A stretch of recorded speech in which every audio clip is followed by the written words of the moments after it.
হানিআম বিমা আসলাফতুম ফিল আইয়ামিল খালিয়া। বিগত দিনে তুমি আমার জন্য যে পরিশ্রম করেছো তার বিনিময়ে তুমি কিছু আহার গ্রহণ করো।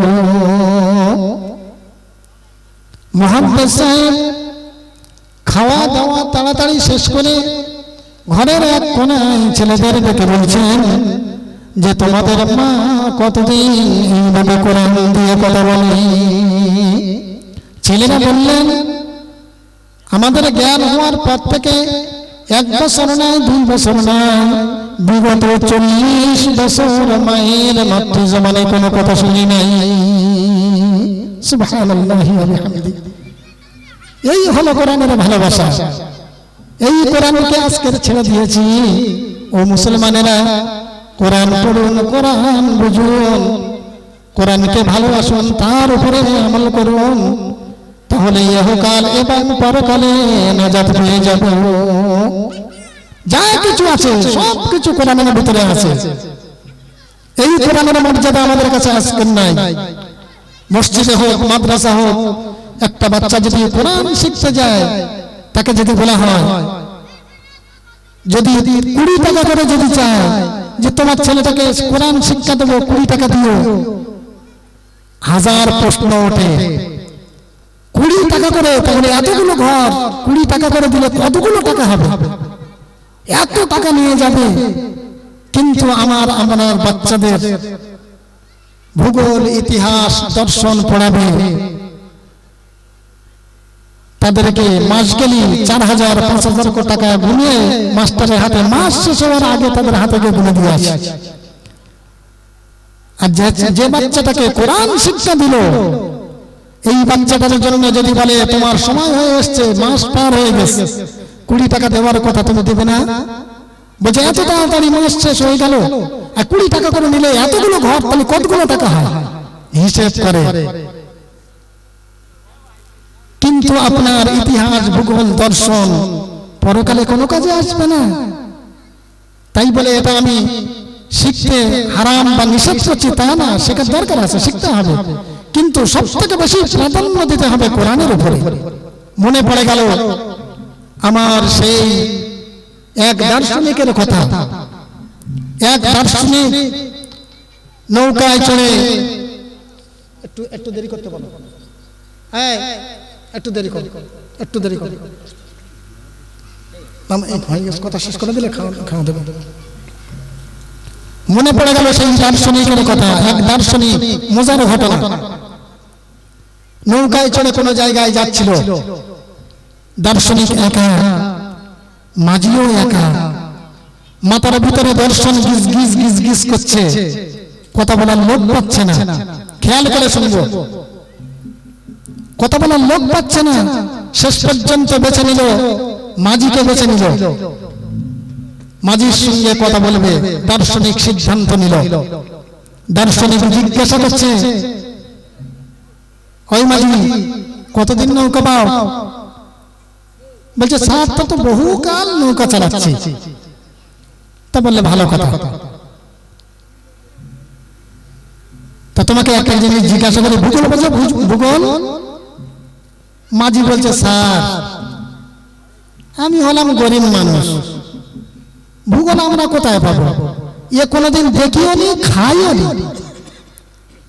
দার্শনিক বললে আশ্চর্য কথা, ভূগোল বুঝি মানুষ খায়? মাঝি বলল তা তো জানি না স্যার। বলছে বেটা বেকুব, তোর জীবন তো চালানো আছে। মাঝি দাঁত বার করে হেসে বলল স্যার হয়তো পারে। এরপরে কিছুক্ষণ পরে অত দার্শনিক দর্শন মাথার ভিতরে গিজ গিজ করছে, কথা না বললে তো থাকতে পারছে না, শিক্ষিত মানুষ। এরপরে আবার কিছুক্ষণ পরে মাঝিকে প্রশ্ন করছে, ওই মাঝি দর্শন চেন দর্শন? বলছে স্যার খালি খামাখাই শুধু আমার লজ্জা দান, শরম দিচ্ছেন শুধু। আমি তো আগেই বলেছি এগুলো বড় লোকদের খাবার, আমরা গরিব মানুষ ও সমস্ত খাবার পাবো কোথায়? আমরা দর্শন দেখিও নি খাইও নি। বলে আশ্চর্য কথা, দর্শন বুঝি মানুষ খায়?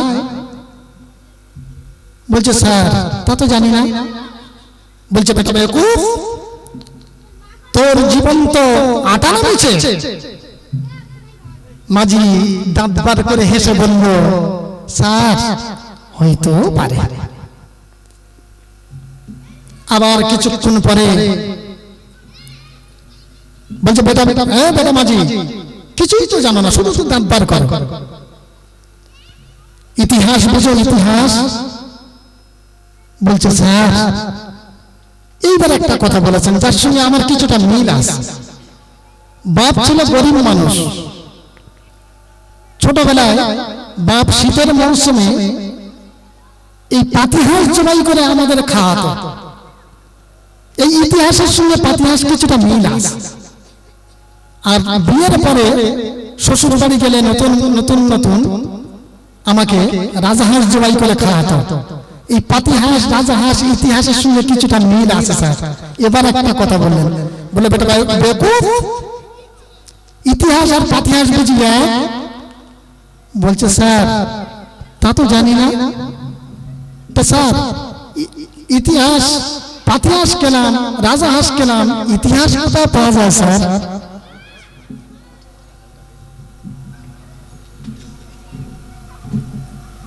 তোমরা এইরকম কারবার করলে কেন? আজানটা 10 মিনিট আগে দিয়ে নামাজটা শেষ, তাহলে কথা বলতে দিলে কেন? সব জায়গায় কোনো জায়গায় আজান হয়। বলছে বেটা বেকুফ, ইতিহাস আর পাতিহাঁস বুঝি এক? বলছে স্যার তা তো জানি না।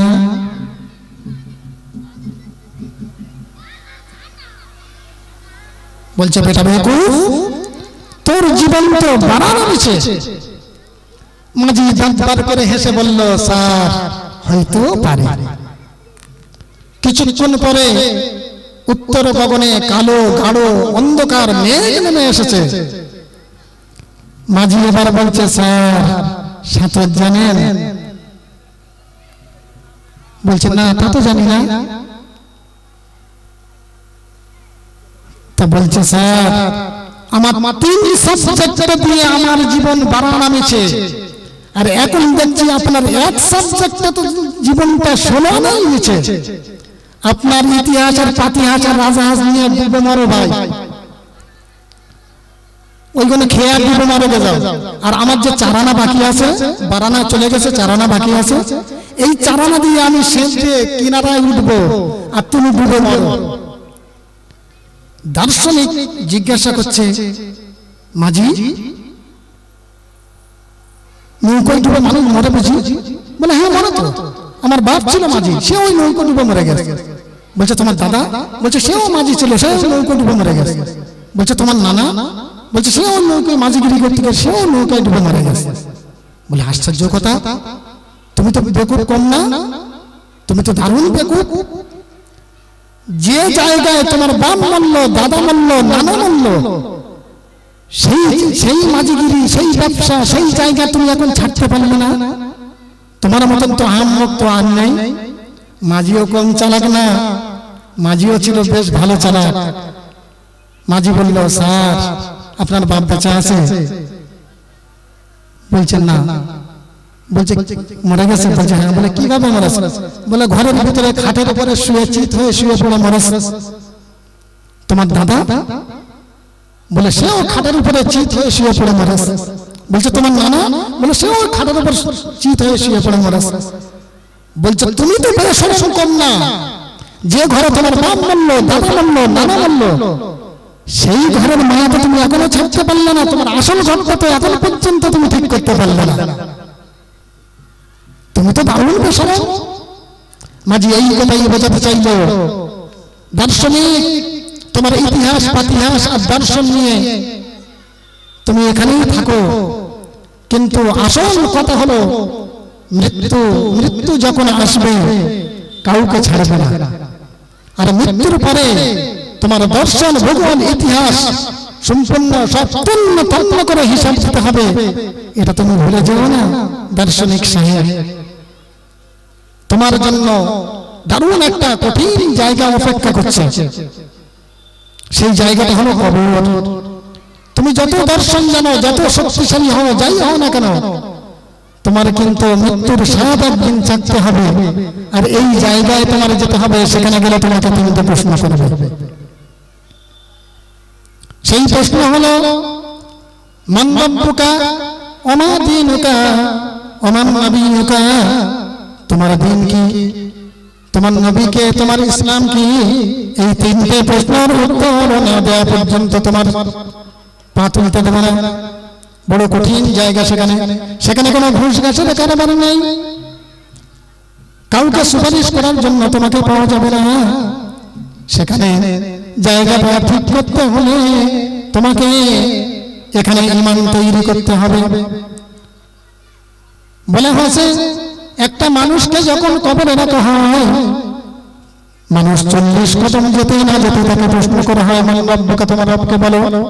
যদি ঈমান নিয়ে কবরে যায় তাহলে সে বলবে রব্বি আল্লাহ, রব হলো আমার আল্লাহ। দ্বিতীয় প্রশ্ন করা হবে আমা দীনুকা, তোমার দিন কি?